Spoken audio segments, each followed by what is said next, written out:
Hello there, I'm Rafael de Furia, back at it again for another Friday night, for another episode of Not Your Average Globetrotter. And this Friday night, I wanted to dive into exactly what the title of this episode is, because there have been a few of you who've left comments on YouTube saying, oh, is it too late? I hope it's not worse by the time I move there, hoping that things don't completely get overrun, which is, I would say, a very realistic concern for anybody who is thinking about moving to Portugal within any kind of time period from now until the next 10 years. So let's get into trying to at least answer part of the question, is it too late to move to Portugal?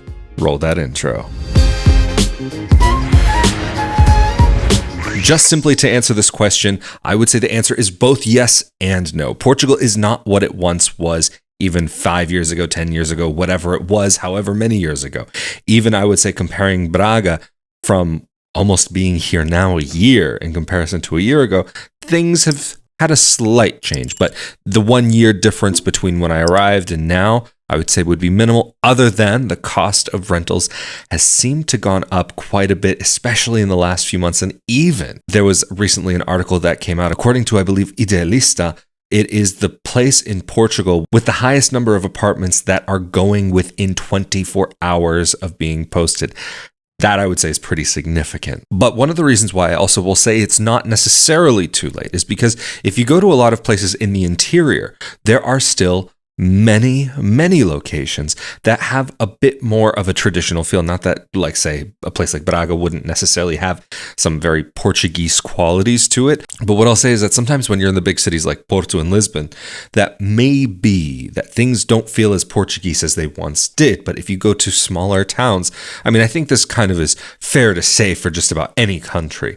But I would say this definitely applies to Portugal, that you will get a much more traditional feel for what this country has to offer. I do think that there is something really special about small town living, village life in Portugal, and you still have plenty of opportunities to get like a great home, a good sized plot of land, good sized home, and be able to build it out yourself. I mean, even if you look at some of the content that's popular from Portugal about expats moving here, there are a lot of homesteading channels. I can't say I watch so many of them and that I'm really familiar with who they are and what they do, but I always am seeing those pop up. But for the question, is moving to Portugal worth it? I would say definitely. But will it be that way for everybody? That's a question that you'll have to be able to answer yourself. There are a lot of people who I understand are coming to YouTube to look for a final answer. And even in previous videos, there have been episodes where I have not given a final answer and will say that you need to be able to find out about some of these things on your own, because it is very subjective. And there have been people who've gotten very angry in the comments section.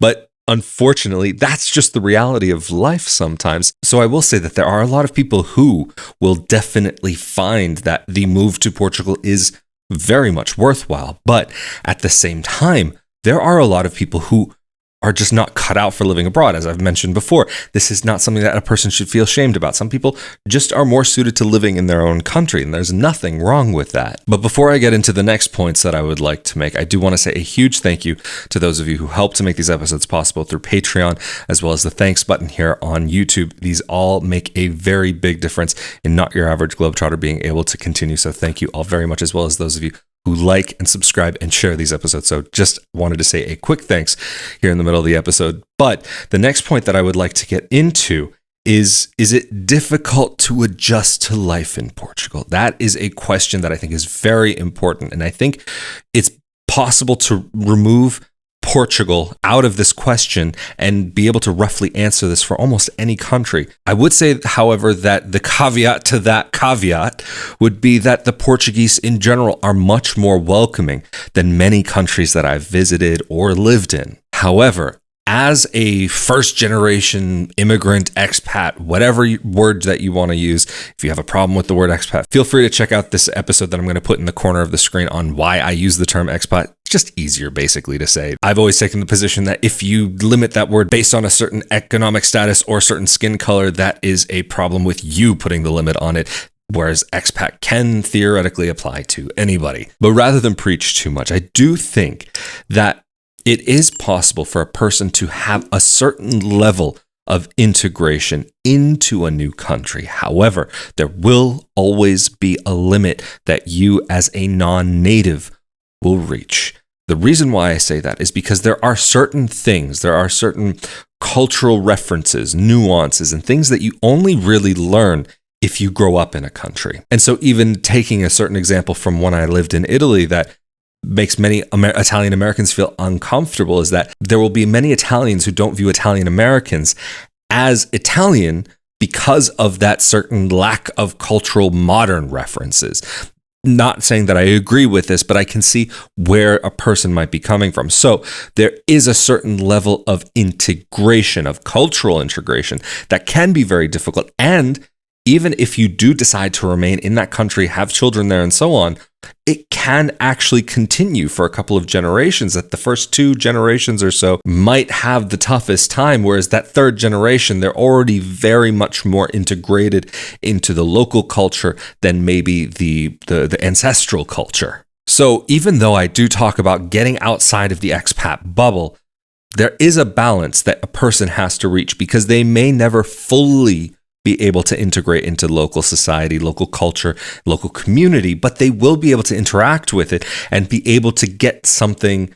Well, let me put it this way. They will be able to put something in and get the same out, not just take. I think it's a very important factor not to just be there to get something, but to be able to give something to the local society. Also, I think helps you to get just as much out of it. Just thinking about an example that I've never done one of these, but I've heard people that I know talk about going to like a sweat lodge or something. And what they've told me from this experience, and I can see how this relates to other parts of life, but when you take the time to help build and stoke the fire and set the area up and go into the rituals and not just show up to sweat, but to actually take part in everything else around it, then you feel that stronger connection, that really investment of yourself into something. And so it's not just putting yourself, but investing yourself, I guess, is a way that now, just as I'm saying it out, thinking through this, I think really highlights the point that I'm trying to make. Because unfortunately, there are many people who travel the world, who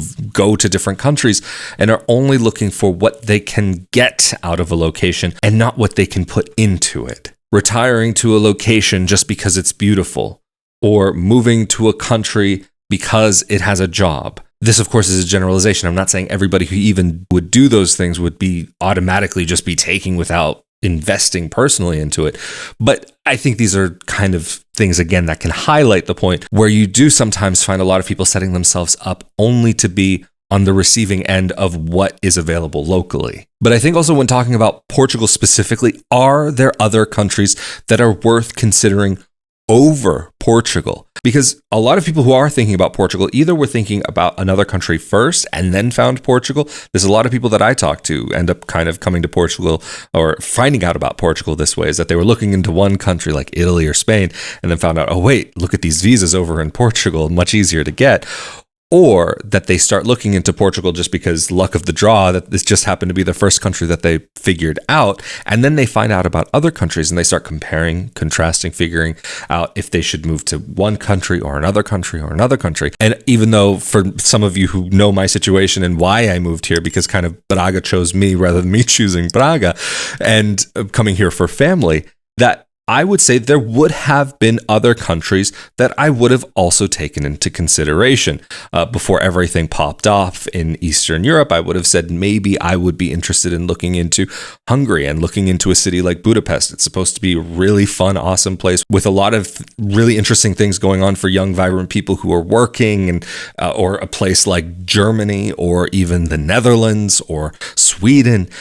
To look into some places like that, I think would be worthwhile, but you also have to take into consideration certain aspects. And even like comparing just Hungary and Portugal, if you're somebody who's like me and in a certain situation where you want to set up a company, there are, at least with the setup of the company, certain restrictions that you have in Hungary that you don't have in Portugal that can limit the minimum amount of clients that you're dealing with in a year basis. Whereas in Portugal, it's just set up the company, but then you're limited in kind of the activities which you can take part in, that they have to be within a certain area related to what you're doing. But then to bring it back to the original question at the beginning of this episode, is it too late to move to Portugal?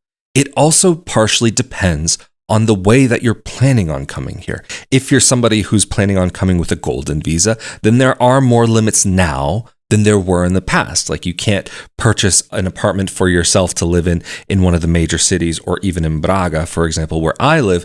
At this moment in time, it's only possible to purchase commercial property. But what the definition of commercial property is and how that's used, I've heard some people do play around with, but that's something that I can't even recommend. It's just something I have heard about. But if you're going to a smaller part of Portugal, or a less populated part of Portugal, where you can enjoy some of those aspects of life, then I think it really could be interesting for people who are looking to kind of quiet down and relax and get away from the world a little bit, because there are some really wonderful parts of Portugal where you can do that. And even if you do live in some cities, there are some areas that you can live in where you can have access to the action, but also get away and have your own little space to yourself. But at the same time, I will say that it's very much not too late to come to Portugal, because there still is a lot that a person could enjoy in this country. I will say that, yes, I do take certain issue with maybe how certain visas are being handled, and even with maybe how this new digital nomad visa is being handled, and kind of the restrictions on that. Because if you look at it, it's almost basically a D7 visa with a higher minimum income level, which is that going to only bring in a certain level of digital nomad, which will end up spending more money, which will end up driving costs up more? Like, these are all questions that I have. What are the long-term effects from a very simple, singular visa? On one hand, I think it's great that Portugal is opening up to the world in a unique sort of way. However, I think also, even though I'm a guest here and I'm not trying to say how things should be done, I would be very curious to see what might happen with a bit more, how to say, like, domestic incubation rather than interest in attraction of foreigners to invest or work or build something here. I would be curious to see what could happen maybe if things were done with a bit more of a domestic, local focus. Again, I'm not saying how things should or shouldn't be done, just things that I would be very curious to see what would happen and what might have happened differently in the past, say, 10 years or so, if there had been a different sort of focus. But of course, I'm not saying I have all of the answers here. And if you have any thoughts on anything that I've shared in this episode, feel free to leave that down in the comment section below here on YouTube. Or if you're listening to this as an audio only podcast, feel free to come on over to YouTube and join in the conversation. I'm Rafael de Furia. This has been another episode of Not Your Average Globetrotter. Of course, another thank you to those of you who helped to make these episodes possible. Stay safe and healthy out there, and I will see you all next time. Later.